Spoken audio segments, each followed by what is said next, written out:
Well, hey everybody, it's Brian here with Four Season Pursuits, and today we're going to be doing some goose jerky. So stay tuned for this next episode of what I'm going to be doing from the geese that we got yesterday. I'm going to get the smoker going and get things started. That on.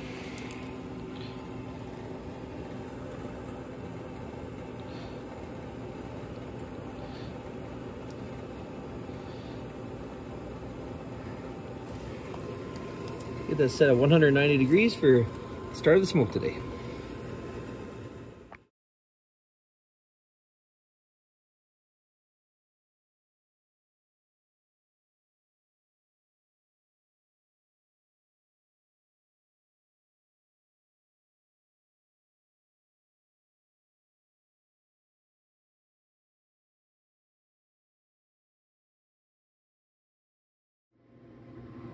So I've got all the jerky meat out of the fridge as I had prepared it all yesterday. So if you caught my previous video where it was my daughter's first duck and goose hunt, I had field dressed all the ducks and geese, got all the breasts cleaned up, filleted off the birds. Then I sliced them all into jerky strips, trying to keep the meat less than 1/4 of an inch thick for all the pieces. I used my jerky cure and brine, which you had seen from the earlier photos, and now I have it on these 3 racks. And I have more than I have racks for, so the rest of them are all going to go on the other racks that come with my Sportsman Pit Boss grill. So I'm going to get these in the smoker right now, and I'm going to get re-racking the remainder of them.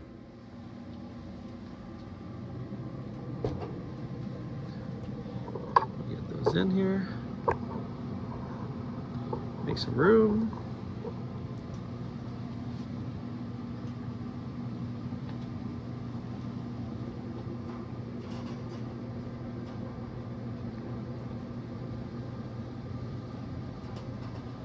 There. I have one of those, so I'm going to use the rest of these racks for the remaining that I have to set out. I should go with this one right here to start with.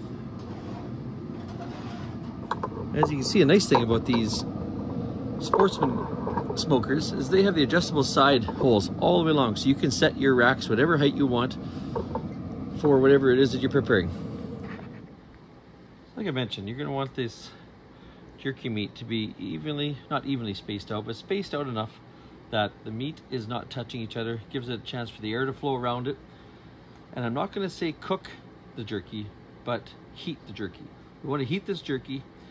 The salts that are in it with the seasonings and the cure are designed to remove the moisture from it, but in order to do so we need some heat. So we're going to heat this again at 190 degrees Fahrenheit is the temperature I typically use for smoking through the duration of the smoke. We can let this not get any higher than 190, especially from the start, because we don't want to sear off or cook off the outside surface, because then it'll be more difficult for the moisture to come out of the meat. So again, 190, somewhere between 190 and 180 is often a typical temperature for people smoking their meat at, and allows for the smoke to get into the meat to help with the curing, as well as for the moisture to come out. So I'm going to continue doing that until all of the meat is up to what I believe a nice finished texture as well as temperature. Get past pasteurization, 160 degree Fahrenheit mark, just to make sure everything's all on the safe side. So with that, I'm going to continue placing all these on my grates and get probably another grate filled up yet, which is awesome. Got more meat than I expected in this whole package. Just neat. There, we got all the racks in the smoker. I use these 3 jerky racks, which have a lot smaller mesh designed to hold the jerky a little bit easier. than the racks that are accompanied with a smoker, but you know what? These ones still work for larger pieces like that and a few more on the top. So I might go and get myself a few more of these mesh ones in the future, and think about that when you're gonna be doing your jerky. But otherwise, that's it for now. We're gonna close it up and let it do its thing for probably, you know, at least a couple hours. Or keep an eye on this temperature. I've done it a lot before, and I know that's my typical timelines, but for you, always keep observant of your jerky to watch the temperature and see where different hot zones may be in your smoker.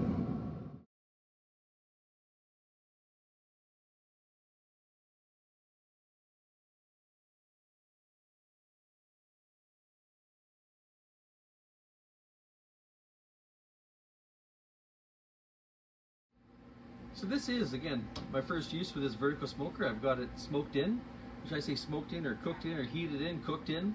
It's often referred to as, is getting the smoker up to about 350 degrees Fahrenheit for at least an hour for its first use. It's going to remove any of that product manufacturing materials that may be left over. You'll find pieces of styrofoam that you wouldn't want that cooked into your meat.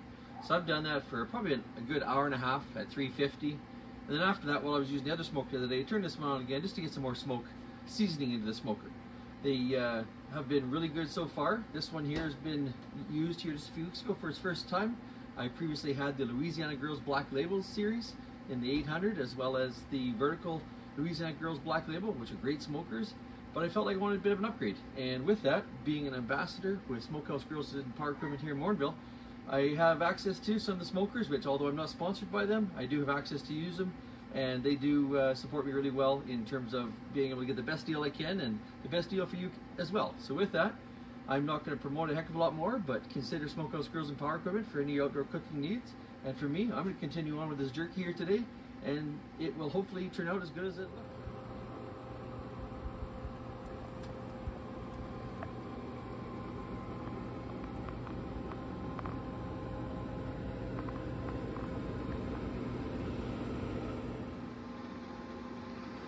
Well, it's been about 3 hours, 2.5 hours. We're gonna take a little look here to see how things are going. Lots of nice smoke. Let's get a feel here. Yeah, still pretty soft. Yeah, still soft. Okay, we're gonna have a look here now. It's been on here for just over 3 hours. Lots of nice smoke coming out. Yeah, the texture, you can tell by the firmness, it's really good. I can use my thermometer on it, but it's looking really good now. Oh yeah, this is good. I'm going to take the thinner ones off now and just leave a few of the thicker pieces on for a little bit more.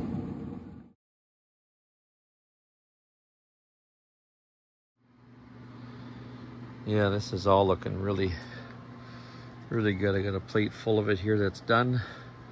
We're gonna have a little bit more in the smoker going, and within about the next half hour, 45 minutes, it'll all be done.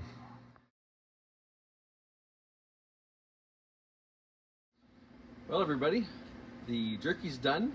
I got a few more racks in of the thicker stuff, but overall, it turned out really well. It's got a nice sweet taste as well as a spicy taste. I've separated some out that's thinner, and I've already vacuum sealed it, so it's ready to go for eating to take to the gang at work tomorrow and a few friends. I hope you've enjoyed this segment. I've had a lot of fun making this jerky, and it has offered you a few tips for yourself in making yours. Overall, this Sportsman Vertical 7 grill smoker by Pit Boss has been great to smoke with, and I'm really excited about doing a lot more meals on it as well. So thanks again for tuning in, and perhaps we'll see you out the trail.